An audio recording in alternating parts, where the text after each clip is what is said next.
RSPയെ സംബന്ധിച്ചിടത്തോളം ഈ തെരഞ്ഞെടുപ്പിൻ്റെ ഏറ്റവും വലിയ സവിശേഷത പഴയകാല പ്രതാപത്തിലേക്കുള്ള തിരിച്ചുവരവിൻ്റെ തുടക്കം കുറിക്കാൻ ഈ തെരഞ്ഞെടുപ്പ് ഫലത്തിന് കഴിഞ്ഞു എന്നുള്ളതാണ്. കാരണം 2014 ഞങ്ങൾ ഇടതു ജനാധിപത്യ മുന്നണി വിട്ട് ഐക്യ ജനാധിപത്യ മുന്നണിയുടെ ഭാഗമാകുന്ന സമയത്ത് ഞങ്ങൾക്കുണ്ടായിരുന്ന നിയമസഭാംഗങ്ങളുടെ എണ്ണം പരിശോധിക്കുമ്പോൾ അതിനുശേഷമുണ്ടായ രണ്ട് തെരഞ്ഞെടുപ്പുകളിൽ 2016 2021 നടന്ന രണ്ട് സംസ്ഥാന നിയമസഭാ തെരഞ്ഞെടുപ്പുകളിൽ കേവലമായ നിയമസഭാ പ്രാതിനിധ്യം പോലും ഇല്ലാത്തൊരവസ്ഥയാണ്, ഒരു സ്ഥിതിയാണ് ഉണ്ടായത്. കാരണം അതിൻ്റെ ഭാഗമായി നമുക്കറിയാം, CPMൻ്റെ നേതൃത്വത്തിലുള്ള ഗവൺമെൻറ് അധികാരത്തിലിരുന്നു എന്ന ഒറ്റ കാരണം കൊണ്ട് തന്നെ ഔദ്യോഗിക പരിപാടികളിൽ പോലും RSPക്ക് ക്ഷണമുണ്ടായിരുന്നില്ല. കൃഷിഭവനിലെ ഉപദേശക സമിതി എന്ന് പറയുന്ന ഒരു സാധാരണ രാഷ്ട്രീയ പ്രവർത്തകനെ സംബന്ധിച്ചിടത്തോളം, പ്രാദേശിക തലത്തിൽ പ്രവർത്തിക്കുന്ന രാഷ്ട്രീയ പ്രവർത്തകരെ സംബന്ധിച്ചിടത്തോളം കൃഷിഭവൻ, വില്ലേജ് ഓഫീസ്, ആശുപത്രി ഉപദേശക സമിതി എന്ന സ്ഥലങ്ങളിലൊക്കെ തന്നെ പ്രാദേശിക പ്രവർത്തകർക്ക് കേവലമായ പ്രാതിനിധ്യം പോലും നൽകാൻ കഴിയാത്തതിൻ്റെ ഭാഗമായി വലിയ ബുദ്ധിമുട്ട് അനുഭവിച്ച ഒരു പാർട്ടിയാണ്. നിയമസഭാ പ്രാതിനിധ്യമില്ലാത്തതിൻ്റെ പേരിൽ ഔദ്യോഗിക തലങ്ങളിൽ മുഴുവൻ പ്രാതിനിധ്യം നിഷേധിക്കപ്പെട്ട ഈ പ്രസ്ഥാനം. മാത്രവുമല്ല, ഒരു പാർലമെൻ്റ് അംഗമുണ്ട്. 7 നിയമസഭാ നിയോജക മണ്ഡലങ്ങളെ പ്രതിനിധീകരിക്കുന്ന ഒരു പാർലമെൻ്റ് അംഗമുണ്ടായിട്ട് പോലും പിണറായി വിജയൻ ഗവൺമെൻറ് ബോധപൂർവമായി RSPയെ ഒഴിവാക്കുന്നതിന് വേണ്ടി പ്രത്യേകമായിട്ടുള്ള ഗവൺമെൻറ് ഉത്തരവിട്ടു. ഞങ്ങൾ പലവട്ടം പ്രതിപക്ഷ നേതാവ് മുഖാന്തരവും പാർട്ടി സംസ്ഥാന കമ്മിറ്റിയും രേഖാമൂലം സംസ്ഥാന മുഖ്യമന്ത്രിക്ക് കത്തുകൊടുത്തു. 7 നിയമസഭാ നിയോജക മണ്ഡലങ്ങളെ പ്രതിനിധീകരിക്കുന്ന ഒരു പാർലമെൻ്റ് അംഗമുള്ള പാർട്ടി എന്ന നിലയിലും കേന്ദ്ര ഇലക്ഷൻ കമ്മീഷൻ സംസ്ഥാന പാർട്ടിയായി അംഗീകരിച്ചിട്ടുള്ള പശ്ചാത്തലത്തിൽ പാർട്ടി പ്രതിനിധികളെ ആശുപത്രിയുടെ ഉപദേശക സമിതികളിലും കൃഷിഭവൻ, വില്ലേജ് ഓഫീസ് തുടങ്ങിയിട്ടുള്ള ഔദ്യോഗികമായ സമിതികളിലേക്കും നിയോഗിക്കണമെന്നുള്ള മൗലികമായ അടിസ്ഥാനപരമായിട്ടുള്ള ആവശ്യം അംഗീകരിക്കണമെന്ന് നിരന്തരം ആവശ്യപ്പെട്ടിട്ട് പോലും ഒരു ഘട്ടത്തിൽ പോലും അത് ഉൾക്കൊള്ളാൻ തയ്യാറായില്ല എന്ന് മാത്രമല്ല, പല സ്ഥലങ്ങളിലും BJPക്ക് പ്രാതിനിധ്യം കൊടുക്കുന്ന സ്ഥിതിയുമുണ്ടായി. BJPക്ക് നിയമസഭയിൽ കഴിഞ്ഞ നിയമസഭയിൽ പ്രാതിനിധ്യം ഉണ്ടായിരുന്നില്ല. BJPക്ക് പ്രാതിനിധ്യം കൊടുത്തപ്പോൾ പോലും RSPക്ക് കേവലമായ പ്രാതിനിധ്യം പോലും നൽകാതെ എല്ലാ തരത്തിലും ബുദ്ധിമുട്ടിപ്പിക്കുന്ന ഒരു സ്ഥിതിയായിരുന്നു ഉണ്ടായിരുന്നത്. അപ്പോൾ സ്വാഭാവികമായും പാർട്ടി പ്രവർത്തകരിലും അനുഭാവികളിലും അതുപോലെ പാർട്ടിയെ തകർക്കാൻ ആഗ്രഹിക്കുന്ന വിമർശകരിലുമൊക്കെ അതിശക്തമായിട്ടുള്ള വിമർശനത്തിന് പാത്രീഭൂതമായി. കാരണം 2014 LDF വിട്ട് UDFൽ ചേക്കേറിയതിന് ശേഷം നിയമസഭയിൽ പ്രാതിനിധ്യമില്ല. തദ്ദേശ സ്വയംഭരണ സ്ഥാപനങ്ങളിലേക്കുള്ള തെരഞ്ഞെടുപ്പിൽ കേവലമായ പ്രാതിനിധ്യം മാത്രമാണ് ഉണ്ടായത്. വലിയ തോതിലുള്ള തിരിച്ചടി 2 പഞ്ചായത്ത് മുനിസിപ്പൽ കോർപ്പറേഷൻ തെരഞ്ഞെടുപ്പിൽ നേരിട്ടു. അങ്ങനെ നിരന്തരം പരാജയത്തിൻ്റെ മാത്രം കയ്പുനീര് കുടിച്ചുകൊണ്ട് ഒരു സ്ഥലത്തും മതിയായ പ്രാതിനിധ്യം ലഭിക്കാതെ പോയപ്പോൾ ഉണ്ടായ ഒരു വലിയ തോതിലുള്ള അസംതൃപ്തി, ആ അസംതൃപ്തി പറഞ്ഞറിയിക്കാൻ കഴിയുന്നതിനും അപ്പുറത്തായിരുന്നു. അത്തരമൊരു ഘട്ടത്തിലൊക്കെ ഒരു ലോക്സഭാ സീറ്റിന് വേണ്ടി പാർട്ടിയുടെ ഐഡൻറ്റിറ്റി കളഞ്ഞു കുളിച്ചു എന്ന അതിരൂക്ഷമായിട്ടുള്ള വിമർശനത്തിന് വിധേയമാകേണ്ടി വന്നിട്ടുണ്ട് എന്ന് മാത്രമല്ല, UDFൻ്റെ ഭാഗമായതിൻ്റെ ഫലമായി പാർട്ടിക്കുള്ള എല്ലാ അസ്തിത്വവും അംഗീകാരവും നഷ്ടപ്പെട്ടു എന്ന നിലയിലുള്ള വലിയ തോതിലുള്ള വിമർശനം പ്രത്യേകിച്ചും CPMൻ്റെ സൈബർ ഹാൻഡിലുകളിൽ നിന്ന് എല്ലാ കാലഘട്ടങ്ങളിലും ഉണ്ടായിക്കൊണ്ടിരുന്നു. അതെല്ലാം വ്യക്തിഗതമായ സ്വാർത്ഥ താല്പര്യത്തിന് വേണ്ടിയാണ് 2010 അത്തരത്തിലൊരു രാഷ്ട്രീയ മാറ്റത്തിന് തയ്യാറായത് എന്ന നിലയിലായിരുന്നു പ്രചണ്ഡമായ പ്രതിലോമകരമായ പ്രചരണം മുഴുവൻ. ശരിക്കും പാർട്ടിയുടെ സംസ്ഥാന കമ്മിറ്റി ഐകകണ്ഠേന എടുത്ത തീരുമാനത്തിൻ്റെ അടിസ്ഥാനത്തിൽ ഒരു പ്രത്യേക രാഷ്ട്രീയ സാഹചര്യത്തിലാണ് 2014 RSP LDF വിട്ട് UDFലേക്ക് മുന്നണിയുടെ ഭാഗമായി മാറിയത്. നിയോജക മണ്ഡലത്തിൽ RSPയുടെ സീറ്റിൽ നിന്ന് മത്സരിച്ച സൗ കുഞ്ഞികൃഷ്ണനടക്കം ഉജ്ജ്വല ഭൂരിപക്ഷത്തോടുകൂടി ചവറയും കുന്നത്തൂരും ഇരവിപുരവും ഉൾപ്പെടെയുള്ള 3 സീറ്റുകളിൽ പാർട്ടി ചിഹ്നത്തിലും പയ്യന്നൂരിൽ പാർട്ടിയുടെ പിന്തുണയോടുകൂടി അല്ലെങ്കിൽ പാർട്ടി മത്സരിക്കുന്ന സീറ്റിൽ സൗ കുഞ്ഞികൃഷ്ണനെ മത്സരിപ്പിക്കണമെന്ന് ഞങ്ങൾ തന്നെ നിർദ്ദേശിച്ചതിൻ്റെ അടിസ്ഥാനത്തിൽ UDFിൻ്റെ സ്ഥാനാർത്ഥിയായി മത്സരിക്കാൻ അദ്ദേഹം മത്സരിക്കുകയും ചെയ്തു. ഈ 4 സീറ്റിലും തിളക്കമാർന്ന വിജയം കൈവരിച്ചുകൊണ്ട് 5 സീറ്റിൽ 4 സീറ്റിലും മത്സരിച്ച് വിജയിക്കുമ്പോൾ പാർട്ടിയുടെ ഒരു തിരിച്ചുവരവിൻ്റെ തുടക്കം കുറിക്കലാണ് ഈ കഴിഞ്ഞ 10-12 വർഷക്കാലം പാർട്ടിക്കെതിരെ ഉയർത്തിക്കൊണ്ടുവന്ന വ്യക്തിഗതമായ സ്വാർത്ഥ താല്പര്യത്തിന് വേണ്ടിയിട്ടുള്ള മുന്നണി മാറ്റമായിരുന്നു 2014 നടന്നത് എന്ന നിലയിൽ CPMൻ്റെ നേതൃത്വത്തിൽ നടത്തിക്കൊണ്ടിരിക്കുന്ന പ്രചരണം ഉൾപ്പെടെയുള്ള എല്ലാത്തരം പ്രചരണങ്ങളെയും അപ്രസക്തമാക്കിക്കൊണ്ടുള്ള ഒരു ജനവിധിയാണ് കഴിഞ്ഞ ദിവസം RSPയെ സംബന്ധിച്ചിടത്തോളം ഈ നിയമസഭാ തെരഞ്ഞെടുപ്പിൽ ഉണ്ടായത്. തീർച്ചയായും അതാണ് ഞാൻ പറഞ്ഞത്. ഏറ്റവും കൂടുതൽ ആത്മസംതൃപ്തിയും അതുപോലെ ഒരു ഉയർന്ന സ്വാതന്ത്ര്യബോധവും തോന്നുന്നത് ഇതിൻ്റെ അടിസ്ഥാനത്തിലാണ്. കാരണം ഇന്നലെ വരെ ഉയർത്തിക്കൊണ്ടുവന്ന എല്ലാ വിമർശനങ്ങൾക്കുമുള്ള ശക്തമായ മറുപടിയായിരുന്നു കഴിഞ്ഞ ദിവസത്തെ നിയമസഭാ തെരഞ്ഞെടുപ്പിൽ RSPക്ക് ഉണ്ടായിട്ടുള്ള തിളക്കമാർന്ന വിജയം എന്ന കാര്യത്തിൽ സംശയം വേണ്ട. ഇനി മാത്രമല്ല, ഇതിനൊരു താത്വികമായിട്ടുള്ള രാഷ്ട്രീയമായ വശം കൂടിയുണ്ട്. 2014 എന്ത് കാര്യം, അത് ലോക്സഭാ സീറ്റിൻ്റെ പേരിലാണെങ്കിൽ പോലും CPMൻ്റെ അപ്രമാദിത്വ നയത്തിനും അതുപോലെ ഏകപക്ഷീയമായിട്ടുള്ള നിലപാടുകൾക്കും എതിരായിട്ടുള്ള പ്രതികരണം കൂടിയായിരുന്നു പാർട്ടിയുടെ നിലപാട്. ആ ഒരു അപ്രമാദിത്വ സ്വഭാവം, ഏകാധിപത്യപരമായിട്ടുള്ള പ്രവണതകൾ, അതിൻ്റെ ഒരു കൾമിനേഷനാണ് സത്യത്തിൽ 2026 ഇപ്പോൾ എത്തിച്ചേർന്നിട്ടുള്ളത്. ഞങ്ങൾ ഈ തെരഞ്ഞെടുപ്പിൻ്റെ ഫലത്തെ അല്ലെങ്കിൽ തെരഞ്ഞെടുപ്പ് വിജയത്തെ കണക്കാക്കുന്നത് കേവലം ജനകീയ പ്രശ്നങ്ങളിൽ ഈ ഗവൺമെൻറ് സ്വീകരിച്ച വിഷയമെന്നതിനപ്പുറത്ത് ജനവിരുദ്ധ നയങ്ങളിൽ ഈ ഗവൺമെൻറ്റിൻ്റെ ജനവിരുദ്ധ നയങ്ങൾക്കൊപ്പം വളരെ പ്രസക്തമായിട്ടുള്ള രാഷ്ട്രീയ പ്രശ്നം ഈ തെരഞ്ഞെടുപ്പ് വിധിയെ സ്വാധീനിച്ചിട്ടുണ്ട്. ആ രാഷ്ട്രീയ പ്രശ്നം എന്താണെന്ന് ചോദിച്ചാൽ, ഇടതുപക്ഷ നയവ്യതിയാനത്തിനുള്ള അതിശക്തമായ തിരിച്ചടിയാണ് കേരളത്തിലെ ഇടതുപക്ഷ മനസ്സുള്ള മുഴുവൻ ജനങ്ങളും കഴിഞ്ഞ നിയമസഭാ തെരഞ്ഞെടുപ്പിൽ UDFിന് അനുകൂലമായി വോട്ട് ചെയ്തത്. നമുക്കറിയാം, ആശാ സമരം നടന്നപ്പോൾ, കേരയിൽ സമരം നടന്നപ്പോൾ, കരിങ്കൊടി കാണിച്ചുകൊണ്ടുള്ള സമരം നടന്നപ്പോൾ, അതുപോലെ ADM നവീൻ ബാബുവുമായി ബന്ധപ്പെട്ട പ്രശ്നമുണ്ടായപ്പോൾ, എന്തിനേറെ പറയുന്നു സ്വർണ്ണക്കൊള്ള നടന്നതുമായി ബന്ധപ്പെട്ട് പാർട്ടിയുടെ ജില്ലാ കമ്മിറ്റി അംഗത്തെ പ്രതി ചേർത്ത് 90 ദിവസം 3 പേർ, പാർട്ടി ജില്ലാ കമ്മിറ്റി അംഗം ഉൾപ്പെടെയുള്ള ഉത്തരവാദപ്പെട്ട CPMൻ്റെ 3 പ്രതിനിധികൾ 90 ദിവസം ജയിലിൽ കിടന്നിട്ടും അവരുടെ പേരിൽ കേവലമായ നടപടികൾ പോലും സ്വീകരിക്കാതെ ഇടതുപക്ഷ രാഷ്ട്രീയത്തിൻ്റെ മൗലികമായ മൂല്യങ്ങളെ ബലികഴിച്ചുകൊണ്ട് അധികാര താല്പര്യത്തിനും സാമ്പത്തിക താല്പര്യത്തിനും വേണ്ടി ഇടതുപക്ഷ രാഷ്ട്രീയത്തെ തന്നെ ഉന്മൂലനം ചെയ്യുന്ന നിലയിൽ CPM സ്വീകരിച്ച നയത്തിനെതിരായിട്ടുള്ള ജനവിധിയാണ് 2026 നിയമസഭാ തെരഞ്ഞെടുപ്പിൻ്റെ ജനവിധി എന്നുകൂടി കൂട്ടിച്ചേർക്കാൻ ഞാൻ ആഗ്രഹിക്കുന്നു. അപ്പോൾ ഒരു വലിയ രാഷ്ട്രീയ കാരണം എന്ന് വിശേഷിപ്പിക്കാൻ കഴിയുന്നതാണെങ്കിൽ ആ രാഷ്ട്രീയ കാരണം ഏതാണ്ട് 2014 തന്നെ, അത് മുന്നണി സംവിധാനത്തിനുള്ളിലാണെങ്കിൽ പോലും സമാന സ്വഭാവത്തിലുള്ള നിരവധി അനുഭവങ്ങളും നിരവധി പ്രശ്നങ്ങളും ആ കാലയളവിലും ഉണ്ടായിരുന്നു.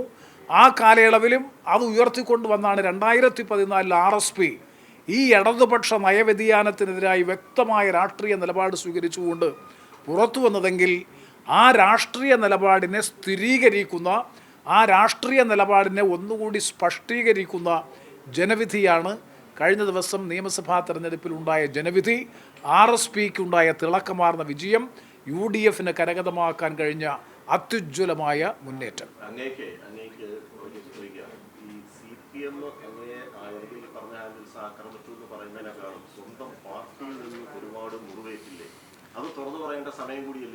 അല്ല, അങ്ങനെയില്ല. ഒരു കമ്മിറ്റിയിൽ പോലും, ശരിയാണ്, ഇടതു ജനാധിപത്യ മുന്നണിയിൽ നിന്ന് മാറി ഐക്യ ജനാധിപത്യ മുന്നണിയിലേക്ക് വന്നതിന് ശേഷം ഉണ്ടായിട്ടുള്ള തിക്താനുഭവങ്ങളെ സംബന്ധിച്ചുള്ള പൊതുചർച്ച ഉണ്ടായിട്ടുണ്ടെങ്കിൽ പോലും അങ്ങനെ അത് വ്യക്തികേന്ദ്രീകൃതമായിട്ടുള്ള ഒരു ചർച്ചയായി ഒരു ഘട്ടത്തിലും പാർട്ടി തലത്തിലോ പൊതുതലത്തിലോ ഞങ്ങളുടെ പാർട്ടി റാങ്ക് ആൻഡ് ഫയലിൻ്റെ ഭാഗത്ത് ചർച്ചയുണ്ടായിട്ട് ഒരു പക്ഷേ മനസ്സിലുണ്ടായേക്കാം. അങ്ങനെ ഒരു ചർച്ച ഒരു ഘട്ടത്തിൽ പോലും ഉണ്ടായിട്ടില്ല. എന്നാൽ ഏറ്റവും കൂടുതൽ ഇതുമായി ബന്ധപ്പെട്ട് ആക്ഷേപകരമായിട്ടുള്ള പരാമർശവും പ്രതികരണവും ഉണ്ടായിട്ടുള്ളത് പലപ്പോഴും LDFിന് നേതൃത്വം കൊടുക്കുന്ന CPMൻ്റെ ഭാഗത്തു നിന്നായിരുന്നു. ഏറ്റവും വലിയ വ്യക്തിഗതമായിട്ടുള്ള കടന്നാക്രമണമായിരുന്നു CPMൻ്റെ ഭാഗത്തുനിന്ന്. എന്നെ പാർട്ടിക്കുള്ളിൽ തന്നെ ഐസൊലേറ്റ് ചെയ്യുക എന്ന ബോധപൂർവമായ ലക്ഷ്യത്തോടു കൂടി നടത്തിയ മെലീഷ്യസ് ക്യാമ്പയിനായിരുന്നു സത്യത്തിൽ ആ കാലയളവിലൊക്കെ നടന്നത്. കാരണം എൽ ഡി എഫിൽ ഉണ്ടായിരുന്ന പാർട്ടി അന്ന് 2 സീറ്റ് നിയമസഭാംഗങ്ങളുണ്ടായിരുന്നു. പിന്നീട് 2 പ്രാവശ്യം LDF ഗവൺമെൻറ് അധികാരത്തിൽ വന്നു. മന്ത്രിസ്ഥാനം ഉൾപ്പെടെ നിയമസഭാംഗങ്ങൾ ഉൾപ്പെടെ അധികാരത്തിലിരിക്കേണ്ടുന്ന ഒരു പാർട്ടി വഴിയാധാരമാക്കി മാറ്റി തീർത്തു എന്ന നിലയിൽ വ്യാപകമായ പ്രചരണം നടത്തി പാർട്ടിക്കുള്ളിൽ പോലും അവിശ്വാസം സൃഷ്ടിക്കുന്നതിന് വേണ്ടിയിട്ടുള്ള ബോധപൂർവമായ ക്യാമ്പയിനായിരുന്നു LDFിൻ്റെ ഭാഗത്തു നിന്ന് പൊതുവായി ഉണ്ടായത്. ഒരു തരത്തിലും ഒരു പ്രശ്നവുമില്ല. എൻ്റെ മകൻ കാർത്തിക് നിയമസഭാ തെരഞ്ഞെടുപ്പിൽ സ്ഥാനാർത്ഥിയായി നാമനിർദ്ദേശം ചെയ്യപ്പെട്ടു. അത് പാർട്ടിയുടെ ബന്ധപ്പെട്ട വിവിധ ഘടകങ്ങളിൽ ചർച്ച ചെയ്തു. ചെയ്തതിന് പാർട്ടിയുടെ പൊതുവായ നന്മയ്ക്കും പൊതുവായ താല്പര്യവും സംരക്ഷിക്കുന്നതിന് ഏറ്റവും ഉചിതമായ സ്ഥാനാർത്ഥി വിഷ്ണുമോഹനാണ് എന്ന് പാർട്ടി സംസ്ഥാന കമ്മിറ്റി കണ്ടെത്തി. അതിൻ്റെ അടിസ്ഥാനത്തിൽ ഞങ്ങളുടെ എല്ലാവരുടെയും കൂട്ടായ അഭിപ്രായത്തിൻ്റെ അടിസ്ഥാനത്തിലാണ് RYFിൻ്റെ സംസ്ഥാന സെക്രട്ടറി കൂടിയായിട്ടുള്ള വിഷ്ണു മോഹൻ ഇരവിപുരം നിയമസഭാ നിയോജക മണ്ഡലത്തിൽ സ്ഥാനാർത്ഥിയായി പാർട്ടി തീരുമാനിച്ചത്. ആ തീരുമാനം ശരിയാണ് എന്ന് സ്ഥിരീകരിക്കുന്നതായിരുന്നു കഴിഞ്ഞ ദിവസത്തെ തെരഞ്ഞെടുപ്പ് വിജയം. അത്യുജ്വലമായ ഭൂരിപക്ഷത്തോടുകൂടി വിഷ്ണു മോഹൻ വിജയിച്ചു. ആ വിജയത്തിന് വേണ്ടി കൂട്ടായി ഒറ്റക്കെട്ടായി പാർട്ടിയും അതുപോലെ തന്നെ മുന്നണിയും പ്രവർത്തിച്ചതിൻ്റെ കൂടി അടിസ്ഥാനത്തിലാണ് ആ നല്ല തിളക്കമാർന്ന തെരഞ്ഞെടുപ്പ് വിജയം ഇരവിപുരം നിയോജക മണ്ഡലത്തിലും കരഗതമാക്കാൻ പാർട്ടിക്ക് കഴിഞ്ഞത്. മാധ്യമങ്ങൾ പോലും അവിടെ എഴുതിയത് ജൂനിയർ പ്രേമേന്ദ്രൻ എന്ന നിലയിലാണ്. അവിടുത്തെ ക്യാമ്പയിൻ പോലും യൂത്ത് കോൺഗ്രസ്സുകാർ പ്രത്യേകിച്ചും ക്യാമ്പയിൻ പോലും ബിൽഡപ്പ് ചെയ്തത്. ശരിയാണ്, നേരത്തെ സൂചിപ്പിച്ചത് ശരിയാണ്. എൻ്റെ മകൻ സ്ഥാനാർത്ഥിയായി മണ്ഡലം കമ്മിറ്റിയിൽ നിർദ്ദേശിക്കപ്പെട്ടു, ജില്ലാ എക്സിക്യൂട്ടീവ് കമ്മിറ്റിയിൽ നിർദ്ദേശിക്കപ്പെട്ടു, സംസ്ഥാന സെക്രട്ടേറിയറ്റിൽ നിർദ്ദേശിക്കപ്പെട്ടു. ആ നിർദ്ദേശിക്കപ്പെട്ടതിന് ഒരു സമവായം പാർട്ടി സംസ്ഥാന സെക്രട്ടേറിയറ്റിൽ ഉണ്ടാകാത്ത സാഹചര്യത്തിൽ ആ സ്ഥാനാർത്ഥിത്വമല്ല, അതിനേക്കാൾ ഒരു പൂർണ്ണ സമവായത്തോടു കൂടിയിട്ടുള്ള ഒരു സ്ഥാനാർത്ഥിയെ കണ്ടെത്തണമെന്നുള്ള പൊതു നിഗമനത്തിൻ്റെയും ധാരണയുടെയും അടിസ്ഥാനത്തിലാണ് ആ കാര്യത്തിൽ കൂട്ടായ ആലോചനയുടെ അടിസ്ഥാനത്തിൽ മൂന്നാമതൊരു സ്ഥാനാർത്ഥിയെ കണ്ടെത്തി. ആ കമ്മിറ്റിയിൽ വന്ന 2 സ്ഥാനാർത്ഥികളും അല്ലാതെയാണ് മൂന്നാമതൊരു സ്ഥാനാർത്ഥിയെ കണ്ടെത്തി വിഷ്ണു മോഹനെ സ്ഥാനാർത്ഥിയായി പാർട്ടി സംസ്ഥാന കമ്മിറ്റി ഐകകണ്ഠേന തീരുമാനിച്ചു.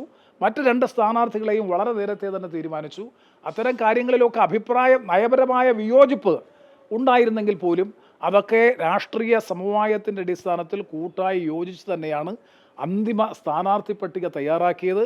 അത് ശരിയായിരുന്നു എന്ന് തെളിയിക്കുന്നത് തന്നെയാണ് കഴിഞ്ഞ ദിവസത്തെ തെരഞ്ഞെടുപ്പ് ഫലം.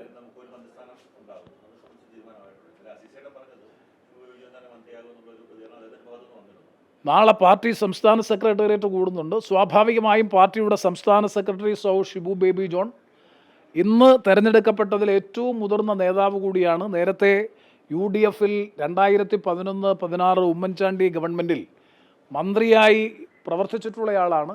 സ്വാഭാവികമായും ഷിബു ബേബി ജോൺ തന്നെയായിരിക്കും മന്ത്രി. പക്ഷേ ഔപചാരികമായ തീരുമാനം പാർട്ടി സംസ്ഥാന സെക്രട്ടേറിയറ്റും അതുപോലെ തന്നെ പാർട്ടി സംസ്ഥാന സെക്രട്ടേറിയറ്റും നിയമസഭാംഗങ്ങളും ചേരുന്ന ഒരു ഫോറം ഞങ്ങളുടെ പാർട്ടിയെ സംബന്ധിച്ചിടത്തോളം ഉണ്ട്. ആ ഫോറത്തിൽ ഔദ്യോഗികമായി ആ തീരുമാനം കൈക്കൊള്ളുന്നതാണ്.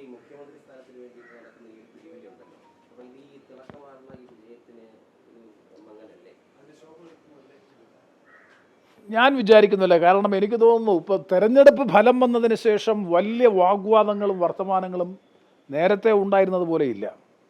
ഞാൻ മനസ്സിലാക്കുന്നത് ശരിയെങ്കിൽ എല്ലാവരെയും വിസ്മയിപ്പിച്ചുകൊണ്ടുള്ള ഒരു വിസ്മയം കൂടി കേരളത്തിലുണ്ടാകും. തെരഞ്ഞെടുപ്പിന് ശേഷം ഉണ്ടാകാൻ പോകുന്ന വിസ്മയം ഹൈക്കമാൻഡിൻ്റെ തീരുമാനമായിരിക്കും. ഒരലോസരവും കൂടാതെ ഒരഭിപ്രായ വ്യത്യാസവും കൂടാതെ എല്ലാവർക്കും സ്വീകാര്യനായിട്ടുള്ള ഒരു സ്ഥാനാർത്ഥി അല്ലെങ്കിൽ ഒരു പ്രതിനിധി കേരളത്തിൻ്റെ മുഖ്യമന്ത്രിയായി എല്ലാവരെയും വിശ്വാസത്തിലെടുത്തുകൊണ്ട് കോൺഗ്രസിൻ്റെ ഹൈക്കമാൻഡ് പ്രഖ്യാപിക്കുമെന്നാണ് എൻ്റെ വിശ്വാസം. ആ കാര്യത്തെ സംബന്ധിച്ചൊന്നും ഞാൻ ഈ അവസരത്തിൽ സൂചിപ്പിക്കാൻ ആഗ്രഹിക്കുന്നില്ല. എന്തായാലും ഒരു കാര്യം ഉറപ്പാണ്, ഒരലോസരവും കാലുഷ്യവും ഉണ്ടാകാതെ കോൺഗ്രസിൻ്റെ മുഖ്യമന്ത്രി സ്ഥാനാർത്ഥി ഉണ്ടാകും. ഹൈക്കമാൻഡിനെ നേരിട്ടറിയുന്ന ഒരാളെന്ന നിലയിൽ തീർച്ചയായും കേരളത്തിൻ്റെ പൊതുവായ വികാരം മാനിച്ചുകൊണ്ട് ഇന്നത്തെ പ്രത്യേക സാമൂഹ്യ പശ്ചാത്തലവും രാഷ്ട്രീയ സാഹചര്യങ്ങളും ആകെ വിലയിരുത്തിക്കൊണ്ട് എല്ലാവർക്കും അംഗീകരിക്കാൻ കഴിയുന്ന നിലയിലുള്ള ഒരു തീരുമാനം കോൺഗ്രസ് ഹൈക്കമാൻഡിൻ്റെ ഭാഗത്തുനിന്ന് ഉണ്ടാകുമെന്നാണ് എൻ്റെ വ്യക്തമായ. തുറന്നു പറഞ്ഞത് വി.ഡി. സതീശൻ മുഖ്യമന്ത്രിയാകണമെന്ന് ഈ പറഞ്ഞ ചർച്ചയൊന്നും ഇല്ലാതെ തന്നെ അദ്ദേഹം അതിന് വ്യക്തിഗതമായ ആഗ്രഹം എന്ന നിലയിലാണ് പറഞ്ഞത്. ഞാനത് കണ്ടു ആ ബൈറ്റ്. അദ്ദേഹത്തിന് വ്യക്തിഗതമായ ഒരു പ്രധാന ഘടകകക്ഷിയായിട്ടുള്ള മുസ്ലിം ലീഗും ജോസഫ് ഗ്രൂപ്പിന്റെയും പിന്തുണ പ്രത്യക്ഷമായി പോലും പല ഘട്ടത്തിലും വി.ഡിക്ക് വേണ്ടി പറയപ്പെട്ടു. ലീഗ് പറയുന്നത് ഇത്രത്തോളം കൃത്യമായ നിലപാടെടുത്ത ഒരാൾ വി.ഡി. സതീശനാണ്. 100 സീറ്റ് മുകളിൽ പറഞ്ഞ ഏക കോൺഗ്രസ് നേതാവ് എന്ന് പറയുന്നത് വി.ഡി. സതീശനാണ്. അപ്പോൾ വി.ഡി. സതീശൻ ഒരു സ്വാഭാവിക ചോയ്സായി വരണം എന്നാണ് ലീഗിന്റെ ആഗ്രഹം പറഞ്ഞത്. ഞാൻ നേരത്തെ പറഞ്ഞല്ലോ, ലീഗ് പറഞ്ഞതും ഞാൻ ശ്രദ്ധിച്ചു. മാധ്യമ സുഹൃത്തുക്കൾ ചോദിച്ച ചോദ്യത്തിന് പ്രതികരണമാണ്. കാരണം വി.ഡി. സതീശൻ്റെ പ്രവർത്തനത്തെ സംബന്ധിച്ച് ചോദിച്ചപ്പോൾ പ്രതിപക്ഷ നേതാവ് എന്ന നിലയിൽ മികവാർന്ന പ്രവർത്തനം കാഴ്ചവെച്ചയാളാണ് ശ്രീ വി.ഡി. സതീശൻ എന്ന കാര്യത്തിൽ രണ്ടഭിപ്രായം കോൺഗ്രസിൽ പോലും ആർക്കും ഉണ്ടാകും എനിക്ക് തോന്നുന്നില്ല. അദ്ദേഹം പ്രതിപക്ഷ നേതാവായതിനു ശേഷമുണ്ടായിട്ടുള്ള നിയമസഭാ ഉപതെരഞ്ഞെടുപ്പുകൾ, പഞ്ചായത്ത് മുനിസിപ്പൽ കോർപ്പറേഷൻ തെരഞ്ഞെടുപ്പ്, സംസ്ഥാന നിയമസഭയിലേക്കുള്ള തെരഞ്ഞെടുപ്പ്, അതുപോലെ 18ാം ലോക്സഭയിലേക്കുള്ള തെരഞ്ഞെടുപ്പ് ഉൾപ്പെടെയുള്ള തെരഞ്ഞെടുപ്പുകളിലൊക്കെ മുൻകൂട്ടി ആസൂത്രണം ചെയ്ത് പ്രാവർത്തികമാക്കിയതുപോലെ തന്നെ നല്ല ഗൃഹപാഠം നടത്തി ടീം UDF എന്ന നിലയിൽ പ്രവർത്തിച്ചതിൻ്റെ ഭാഗമായിട്ടാണ് ഐക്യജനാധിപത്യ മുന്നണിക്ക് 5 വർഷം അഭിമാനകരമായ വിജയം ആർജിക്കാൻ ഐക്യജനാധിപത്യ മുന്നണി കഴിഞ്ഞത് പ്രതിപക്ഷ നേതാവിൻ്റെ നേതൃത്വത്തിൽ ടീം UDF ആണ്. ആ ടീം UDF-ൽ തീർച്ചയായും മുൻ പ്രതിപക്ഷ നേതാവ് ശ്രീ രമേശ് ചെന്നിത്തലയും ഇതിനാകെ നേതൃത്വം കൊടുക്കുന്ന ഓൾ ഇന്ത്യ കോൺഗ്രസ് കമ്മിറ്റിയുടെ ജനറൽ സെക്രട്ടറി, പ്രത്യേകിച്ചും സംഘടനാ ചുമതലയുള്ള ശ്രീ KC വേണുഗോപാൽ ഉൾപ്പെടെയുള്ളവർ ഈ ടീം UDF-ൻ്റെ ഭാഗമാണ്. ഞങ്ങളെല്ലാം ആ ടീം UDF-ലെ പ്രധാനപ്പെട്ട അംഗങ്ങളാണ്. നിങ്ങൾ മനസ്സിലാക്കേണ്ടുന്ന ഒരു കാര്യം ഞാൻ ഇപ്പോഴും പറയുന്നു, 2 വർഷം മുമ്പ്, 2 കൃത്യമായി പറഞ്ഞാൽ 1.5 വർഷം മുമ്പ് എറണാകുളത്ത് കളമശ്ശേരിയിൽ ചേർന്ന ഐക്യജനാധിപത്യ മുന്നണിയുടെ സംസ്ഥാന നേതൃയോഗത്തിൽ ഞങ്ങൾ തീരുമാനിച്ചതാണ് ടീം UDF 2 മിഷൻ പ്രഖ്യാപിച്ചു. 1 മിഷൻ 2025, 2 മിഷൻ 2026. 2025 ദൗത്യമെന്ന് പറയുന്നത് പഞ്ചായത്ത് മുനിസിപ്പൽ കോർപ്പറേഷൻ തെരഞ്ഞെടുപ്പിൽ 2010 ലഭിച്ചതിനേക്കാൾ മികവാർന്ന വിജയം കൈവരിക്കണമെന്നുള്ളതായിരുന്നു മിഷൻ 2025 അല്ലെങ്കിൽ 2025 ദൗത്യം. ആ ദൗത്യം വിജയകരമായി നിർവഹിച്ചു. അത് കഴിഞ്ഞതിന് ശേഷം മിഷൻ 2026 ദൗത്യമായി UDF പ്രഖ്യാപിച്ചത് 100-ൽ കുറയാത്ത സീറ്റ് വാങ്ങി കേരളത്തിൽ ഐക്യജനാധിപത്യ മുന്നണിയെ അധികാരത്തിൽ കൊണ്ടുവരിക എന്ന ചരിത്രപരമായ ദൗത്യമാണ് 1.5 വർഷം മുമ്പ് കളമശ്ശേരിയിൽ ചേർന്ന UDF-ൻ്റെ നേതൃയോഗത്തിൽ ഞങ്ങൾ പ്രഖ്യാപിച്ചത്.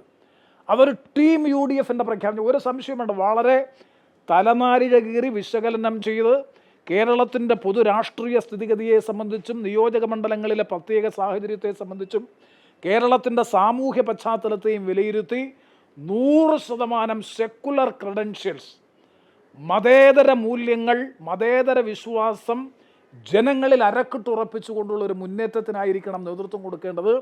ഭൂരിപക്ഷ ന്യൂനപക്ഷ വർഗീയതകളെ പ്രീണിപ്പിച്ചുകൊണ്ടുള്ള സോഷ്യൽ എൻജിനീയറിംഗ് അല്ല വേണ്ടത്. 100% മതേതര നിലപാട് സ്വീകരിച്ചുകൊണ്ടുള്ള ഒരു പൊളിറ്റിക്കൽ മെസ്സേജ് ആയിരിക്കണം കൊടുക്കേണ്ടത്. അതാണ് ടീം UDF 2024 പ്രഖ്യാപിച്ചത്. ആ പ്രഖ്യാപിച്ചതിൻ്റെ 2ാമത്തെ ദൗത്യമാണ് വിജയകരമായി കഴിഞ്ഞ ദിവസം പൂർത്തീകരിച്ചത്. 102 സീറ്റ് വാങ്ങി UDF കേരളത്തിൽ അധികാരത്തിൽ വന്നു.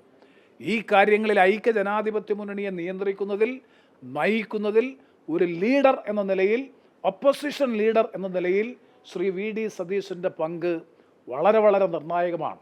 അതിനോടനുബന്ധമായി നമ്മുടെ തെരഞ്ഞെടുപ്പ് പ്രവർത്തനങ്ങൾക്കാകെ ചുക്കാൻ പിടിക്കുന്നതിൽ, അതിന് ഓൾ ഇന്ത്യ കോൺഗ്രസ് കമ്മിറ്റി തെരഞ്ഞെടുപ്പിൽ നൽകിയിട്ടുള്ള സഹായത്തെ ഒരിക്കലും ഞങ്ങൾക്ക് വിസ്മരിക്കാൻ കഴിയില്ല. പ്രത്യേകിച്ചും RSPയെ പോലെയുള്ള ഘടക പാർട്ടികളെ സംബന്ധിച്ചിടത്തോളം കോൺഗ്രസിൻ്റെ ഒരു സ്ഥാനാർത്ഥി മത്സരിക്കുന്നതിന് നൽകിയ സഹായത്തിന് സമാനമായ നിലയിലുള്ള എല്ലാ തരത്തിലുള്ള സഹായവും ഓൾ ഇന്ത്യ കോൺഗ്രസ് കമ്മിറ്റിയുടെ ഭാഗത്തു നിന്ന് കേരളത്തിൽ മത്സരിക്കുന്ന മുഴുവൻ സ്ഥാനാർത്ഥികൾക്കുമുണ്ടായി. അതുപോലെ മറ്റെല്ലാ സംവിധാനങ്ങളും ഉപയോഗിച്ചുകൊണ്ട് ഈ തെരഞ്ഞെടുപ്പ് വിജയമാക്കുന്നതിന് നമുക്കറിയാം, രാഹുൽ ഗാന്ധിയും അതുപോലെ പ്രിയങ്ക ഗാന്ധിയും ഒരു തെരഞ്ഞെടുപ്പിൽ പോലും ഈ രൂപത്തിൽ കേരളത്തിലെ പൊളിറ്റിക്കൽ ഇലക്ഷൻ ക്യാമ്പയിനിൽ പങ്കെടുത്തിട്ടില്ല. മാത്രവുമല്ല, രാഹുൽ ഗാന്ധി പ്രഖ്യാപിച്ച 5 ഇന്ദിരാ ഗ്യാരണ്ടി അടക്കമുള്ള കാര്യങ്ങൾ ഈ തെരഞ്ഞെടുപ്പ് വിജയത്തെ നല്ലതുപോലെ സ്വാധീനിച്ചിട്ടുണ്ട് എന്ന കാര്യത്തിൽ സംശയം വേണ്ട. മുൻ പ്രതിപക്ഷ നേതാവ് ടീം UDF-ൻ്റെ അഭിവാജ്യ ഘടകമായിരുന്നു. പ്രതിപക്ഷ നേതാവും മുൻ പ്രതിപക്ഷ നേതാവും അടക്കമുള്ള ഞങ്ങളെല്ലാവരും നിരന്തരമായി കൂടിയാലോചിച്ചും ചർച്ച ചെയ്തും സമവായത്തിലെത്തിക്കൊണ്ട് ഒരലോസരവും ഒരഭിപ്രായ വ്യത്യാസവുമില്ലാതെ 5 വർഷത്തെ UDF മുന്നോട്ട് കൊണ്ടുപോയി എന്ന കാര്യത്തിൽ സംശയം വേണ്ട. അതിന് നേതൃത്വം കൊടുത്തയാളെന്ന നിലയിൽ VD സതീശൻ പ്രതിപക്ഷ നേതാവ് എന്ന നിലയിൽ വിജയമായിരുന്നു എന്ന കാര്യത്തിൽ ഒരു സംശയം വേണ്ട.